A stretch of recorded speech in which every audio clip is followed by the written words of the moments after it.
Gloria a Dios, es para mí motivo de gozo saber que nuevamente estamos produciendo videos para la gloria del Señor.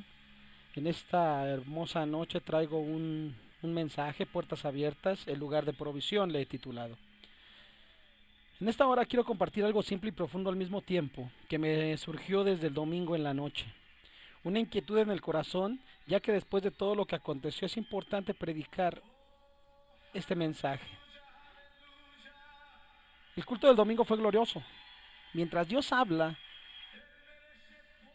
me doy cuenta de que nosotros los que predicamos entramos en un estado de locura porque la palabra de Dios nos dice que estamos en dos niveles. Uno, que ministramos para ustedes, pero al mismo tiempo el Señor trata también con nosotros.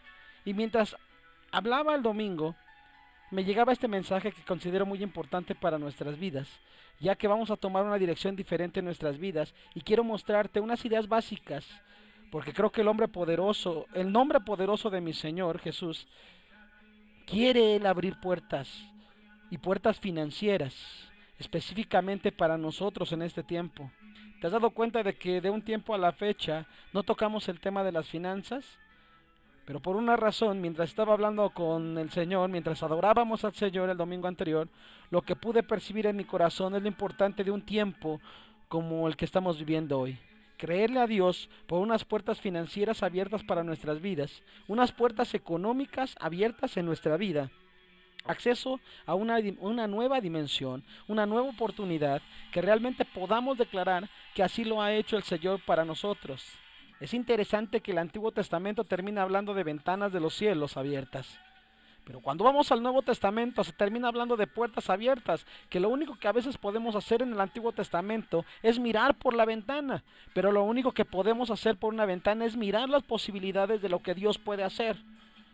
Pero las puertas lo que nos da es un acceso a nuevas atmósferas, a nuevas cosas, a nuevas áreas. En estas semanas pasadas, mientras oraba y analizaba tantas cosas, el domingo vino a completarse esa idea en mi corazón y quiero compartir contigo estas ideas que son muy interesantes. Vamos al libro de Génesis capítulo 22. Déjame decirte que llevamos ya semanas hablando de puertas abiertas y es interesante porque aún están disponibles para cada uno de nosotros. Eso tiene que ver con la resurrección de nuestro Señor, el contraste de nuestro Señor Jesucristo y con lo que pasó con los discípulos en este evento. Y es que el símbolo de la resurrección de Jesús no tiene que ver con la tumba vacía, el símbolo de la resurrección es la tumba abierta.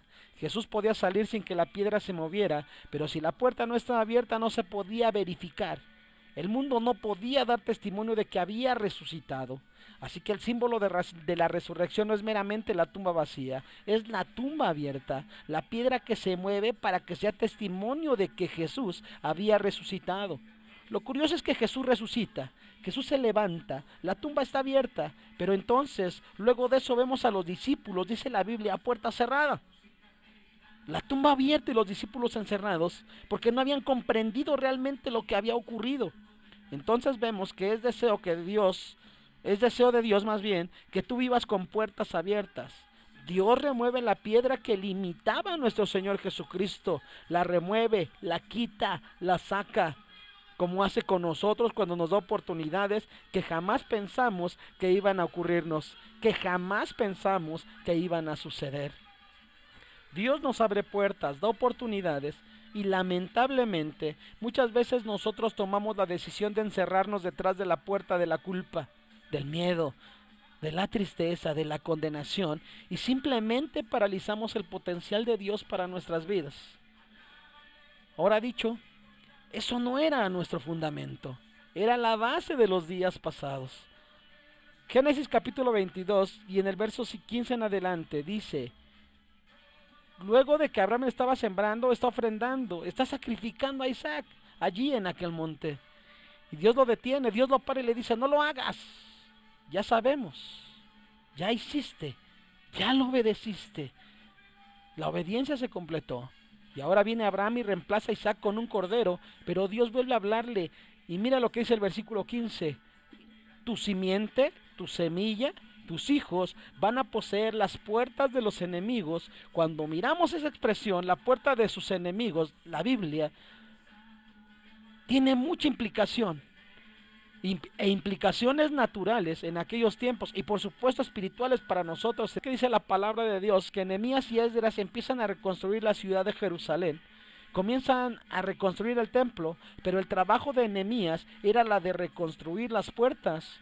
Cuando miramos a Zacarías y los profetas, nos vamos a dar cuenta que varias ocasiones hay expresiones en donde se dice que las puertas estaban destruidas, que las puertas estaban derribadas, y claramente se nos dice en los profetas que si las puertas estaban derribadas, el pueblo no iba, el pueblo no existía, el pueblo no tenía comunidad. Porque en aquellos tiempos las puertas eran el lugar en donde se hacían las transacciones, era el lugar donde se convivía. Era como la plaza, era el lugar en donde se hacían los intercambios, era el lugar en donde entraban los extranjeros. Y por un momento intercambiaban allí sus bienes y volvían a salir. Era lo que le daba vida al pueblo. Las puertas debían estar restauradas para que hubiera vida en el pueblo. Entonces, cuando hablamos de las puertas de los enemigos, entre muchas implicaciones espirituales, una que tenemos que ver naturalmente para aquellos tiempos, lo importante es que era el centro de negocios, era el centro financiero, era el lugar en donde se podía entrar a esa ciudad y se podían hacer los intercambios. Por supuesto, la puerta era el lugar débil. Quizá hemos visto muchas películas épicas donde vemos esos bárbaros y las murallas gigantescas y lo primero que están atacando son las puertas. Vemos que los arqueros están en la parte de arriba defendiendo las puertas, porque si entran por aquella puerta los enemigos, tienen la posibilidad de destruir la ciudad. Así que Dios dice, tu simiente habrá de poseer las puertas de tus enemigos. Podrá poseer esos lugares en las ciudades importantes. Tú y yo somos simiente de Abraham en términos espirituales. Así que para nosotros es esta promesa de poseer el lugar en donde realmente se da la vida, en una ciudad. El lugar donde están las oportunidades económicas, financieras, donde se hacen los intercambios. Y yo creo con todo mi corazón, mientras oraba en estos días, yo creo en mi corazón en esto. Creo en mi corazón que en el tiempo en que vivimos, la iglesia necesita saber que el Dios al cual servimos nos ha prometido abrirnos las puertas de nuestros enemigos y poseer las puertas de nuestros enemigos. Y saber que para nosotros hay una puerta financiera abierta de oportunidades, aún en medio de las crisis y de las dificultades que puedan venir. Oye bien en esta hora, ¿por qué es tan importante esa expresión? Ahora, dicho esto, yo pido que te tomes 25 o 30 minutos y prestes mucha atención a lo que voy a decir. Ve conmigo al libro de Mateo capítulo 12. Muchas veces cuando se tocan estos temas, se hablan estos temas, o se hablan estos temas, no entendemos lo vital o lo importante de lo que es para nuestra vida espiritual, poder entender el deseo de Dios de prosperarte económicamente. Pensamos que si aspiramos a la libertad económica y a la prosperidad económica y a las puertas económicas abiertas en nuestra vida, nos volvemos en personas carnales sin darnos cuenta que si no creemos, es parte de nuestra vida y no logramos asegurar en Dios nuestra confianza, ese aspecto de nuestra vida espiritual va a sufrir grandes desastres. Pensamos que es todo lo contrario. Pensamos que si pienso en finanzas, pienso en dinero, pienso en que Dios me puede proveer económicamente y me concentro en eso, dejo de ser espiritual para ser material. Sin darme cuenta que cuando creo eso me convierto en una persona material realmente. Y lo que ocurre es que se afecta mi desarrollo espiritual. Yo le preguntaba a Dios luego del servicio del domingo, ¿por qué razón predico a mi gente en mi iglesia? He predicado por tanto tiempo a la misma gente y en algunos de ellos no se ve el resultado en sus vidas. Y si es frustrante para una persona que venga aquí y que en su vida no pase nada, también es frustrante para el predicador verle en el mismo lugar siempre y que toda la palabra que se predica no tenga efecto en su vida. La Biblia dice que la palabra de Dios es viva y eficaz, por lo cual debemos de tomarla para nuestras vidas y hacerla viva. Hacer que esta palabra viva es un ejemplo que Jesús nos ha dado. Y es más cortante que toda espada de dos filos. Así que lo que hacemos aquí tiene poder. La palabra que se da aquí en cada servicio tiene poder. Tiene poder para cambiar la vida. Tiene poder para cambiar tu matrimonio. Poder para cambiar tu depresión. Tiene poder para sanarte, para liberarte. ¿A cuántos alaban el nombre de Dios?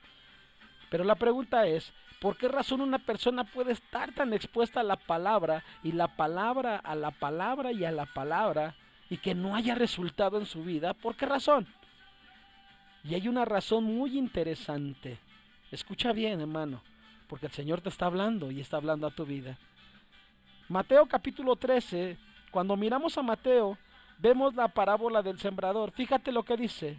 Ahora, oiga bien esta parábola según la secuencia del autor. Viene después de que Jesús predicara en el monte de las bienaventuranzas. Jesús está parado predicando un mensaje kilométrico, larguísimo. Empieza con las bienaventuranzas y sigue predicando y sigue hablando montones de principios y lanza la palabra y lanza la palabra y lanza la palabra. Está predicando allí y más adelante entonces comienza a explicar algunas cosas y explica la parábola del sembrador. Entonces, da las razones por las cuales a la gente no le va a dar resultado a la palabra y las razones por qué le va a dar resultado a algunos. Entonces, dice, el problema no es la palabra que predico, el problema es el terreno en donde cae. El problema es el terreno, porque habrá terreno en donde caiga la semilla y no va a pasar nada. Así que Jesús sabía que iba a predicar palabras, iba a declarar ciertas cosas y de acuerdo al terreno donde cayera, entonces se verían los frutos. Era la misma palabra para todos. Pero mira la declaración que hace cuando explica esta palabra. Porque los discípulos comienzan entonces a preguntar. Entonces él comienza a hablarles y les dice, hey, es la condición del corazón de la gente. Y cita a los profetas. No analizan, no lo entienden, no lo quieren comprender. Está hablando del corazón que tiene la gente. Entonces hace una explicación muy interesante. Dice el versículo 18. Para que no haya confusión. Qué interesante que esta sea una de las pocas parábolas que Jesús explica. ¿Cuántos pueden decir amén? Hay otras parábolas que él da y no da explicación. Y entonces nosotros tenemos que tratar de explicarlas. Pero esto quiere que todo el mundo comprenda lo que él quiso decir y lo explica. Y mire la explicación que él da. Cuando alguno oye la palabra del reino y no la entiende. Así que cuando tú llegas a la iglesia hace falta que tu entendimiento esté aquí. Es importante que estés en el momento del mensaje. Que tu mente esté aquí. Hace falta que tu cerebro esté funcionando. Tú necesitas entender. Por eso tienes que apagar tu celular, tienes que calmar tu mente, tienes que prestar atención, porque tu mente necesita entenderlo. Si no, se siembra la palabra y si tu mente no está alerta, no la recibe. Fue como si no hubiese pasado nada, se fue, se lo llevaron otros pensamientos. Y sigue diciendo, el que fue sembrado en pedregales, el que fue sembrado en pedregales. Estos son los que vienen a la iglesia, vienen, se gozan y dicen, Dios me va a proveer. Amén. Dios me va a proveer.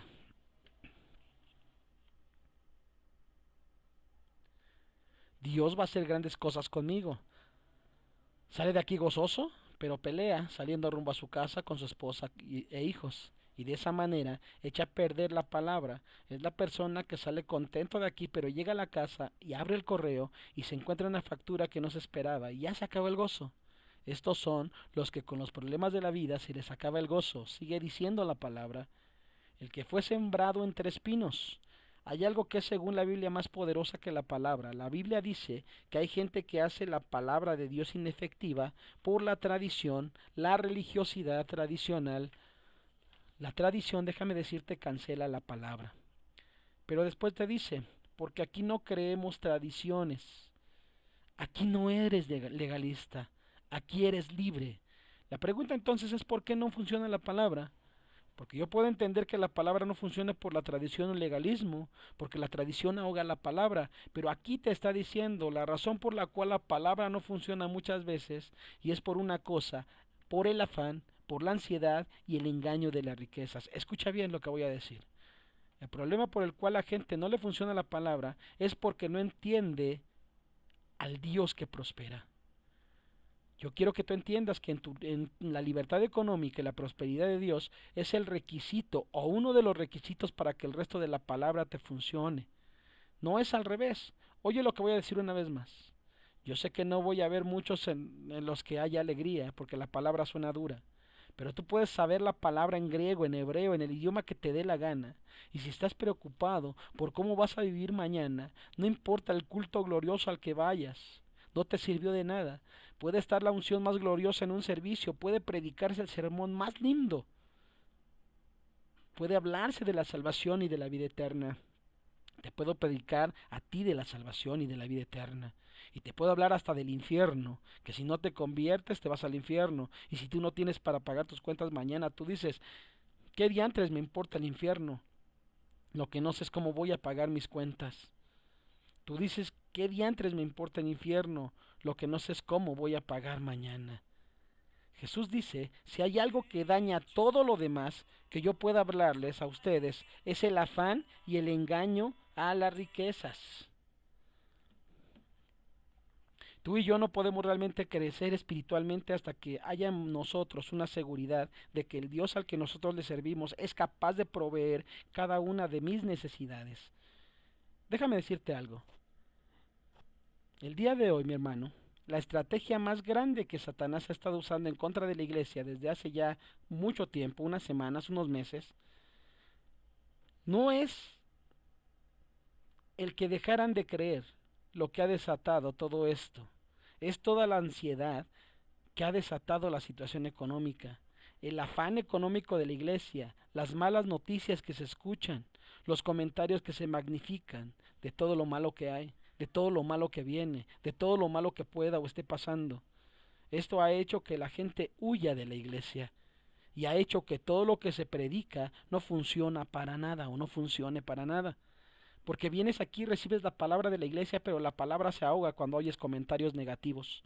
Entonces, la persona que habla contigo y te cuenta cosas tiene más poder que la palabra, porque esta persona crea ansiedad en tu corazón y no permite que la palabra cree fe en ti. Y la razón por que la gente no sana, o de que haya problemas en el matrimonio con los hijos o unos con otros, es porque hemos caído en un estado de ansiedad que no nos corresponde a nosotros. Oye bien lo que voy a decir. Mi provisión viene del Dios Todopoderoso. Repite conmigo, mi provisión viene del Dios Todopoderoso. Poderoso. Y Él me ha dicho que Él me dará las puertas de mis enemigos. Él me ha dicho que me va a dar el lugar de provisión para mi vida y nunca más tendré sed. Dice su palabra que de mi interior correrán ríos de agua viva. Es el deseo del Señor que seamos empoderados en su palabra y que tomemos lo que nos corresponde, la bendición que nos corresponde desde ahora y para siempre. Que Dios les bendiga. Soy el pastor Roberto Ramírez de la iglesia Alfa y Omega.